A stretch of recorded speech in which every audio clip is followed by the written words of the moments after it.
If I looked at your last 3 trades, would I classify you as a good risk manager or a gambler? Now that's for you to actually think about, because I can assure you that that's the main reason you're actually still struggling as a trader. But not all hope is lost, because if you give me the next few minutes, I'll definitely make you a better risk manager. I'll be sharing with you why you need good risk management, then the risk management mistakes that most traders actually end up making without even knowing, and the proper risk management rules that you need to follow for you to become a successful trader. And maybe as a side note, I need to ask you, have you ever blown an account because of poor risk management? Let me know in the comments. Let's start with the uncomfortable truth. Most traders actually don't fail because of bad strategies. They fail because they mismanage their risk, and this digs them deep into a rabbit hole where they keep, messing up trade after trade. So you don't want to be this type of trader, because I've seen traders with some of the best strategies. I'm telling you, a trader has a 70% win rate on their strategy, but they just can't make money. They keep blowing account after account simply because they can't manage their risk well. I'll tell you, these are some of the reasons why most traders actually end up blowing their accounts. Number one, most traders risk too much because they are so confident in that particular setup. They think it must end up as a win, and that when it comes to trading, that's always not the case. So this is why you end up actually blowing an account, because you are so confident thinking that trade is actually going to go and hit your TP, and it ends up disappointing you. So you don't want to be this type of trader. And then number two, traders tend to revenge trade just after one loss. A trader takes a loss and immediately they feel they need to make back what the market has just taken from them, and this spirals into loss after loss after loss, and they end up blowing up their account. So you don't need to be this type of trader. And then number three is traders not knowing exactly how much they are going to risk on a particular trade before they actually even enter a trade. For you as a trader, you must know exactly what you're going to actually be risking on that particular trade before you even enter the trade. I'll tell you that risk management is not one of those sexy parts when it comes to trading. It does not feel exciting, but I'll tell you this, it is the difference between a professional and a gambler when it comes to traders. So if you really want to become a good trader, you must actually learn how to manage your risk properly. Your number one job as a trader is not to actually make money. It is for you to manage your risk, or you saving your capital. If you can do this, trust me, you will be able to stay in the game for the longest time. The goal of risk management is not to get those huge wins. The goal is for you to actually stay in this game for the longest time. If you can actually be able to do this, trust me, you're definitely going to become a good trader just by managing your risk well. It will definitely separate you from those people that are always blowing accounts,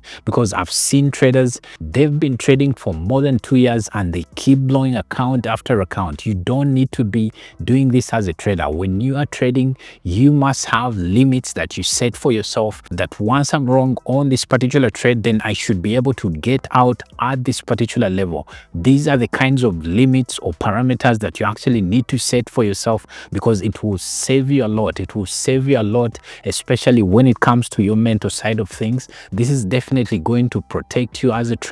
Now, if I'm to share with you the golden rule when it comes to risk management, I have to say this: always risk 1% or less of your account. This is going to take away all those headaches, because I've seen traders, they risk, let's say, 10% on a particular trading idea, and guess what? They have sleepless nights when that particular trade is actually in drawdown, because they risked more than what their mental capacity could actually take. So you don't have to be like this. You need to risk what you can afford to lose, and 1% is just okay, because if I have 100k and I'm only risking 1%, that's just 1,000. It's not going to make me actually have sleepless nights. I'll be able to sleep very well and wake up the next day and check my trade if it took me out, I'm very okay, because I know for me to actually blow that account, it's going to need me to lose 100 trades, which I definitely know that this cannot happen. I'll also suggest that you get to know exactly the position you're willing to take in the market before you actually even get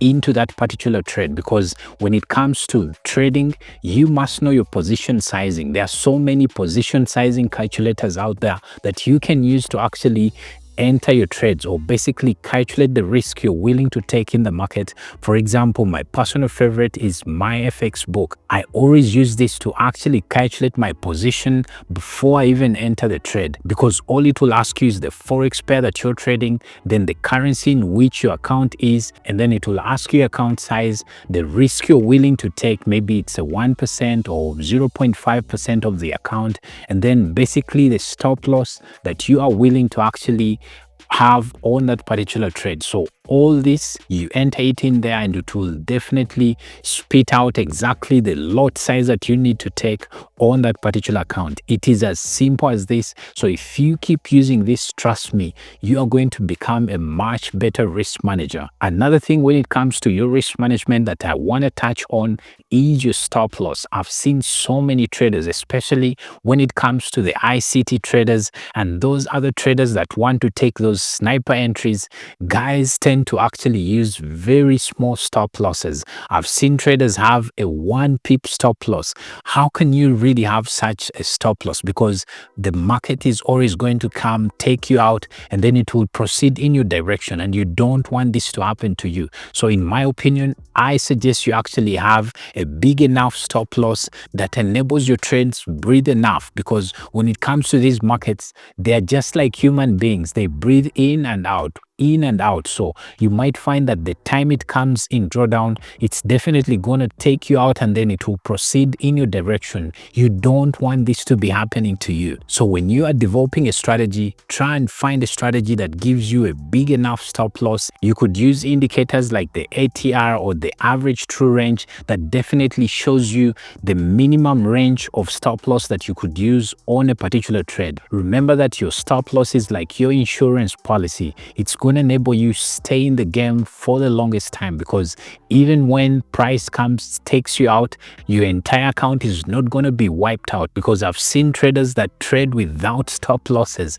and trust me, that's real headache. If you ever do this, I'm sure if you've ever done this, you've experienced the kind of pressure you have to go through psychologically. This is not good for you, so you must have a stop loss on. The other mistake that I've seen traders make, especially when it comes to risk management, is having very small risk to reward ratios. I've seen traders trade with a 1-to-1 risk to reward ratio.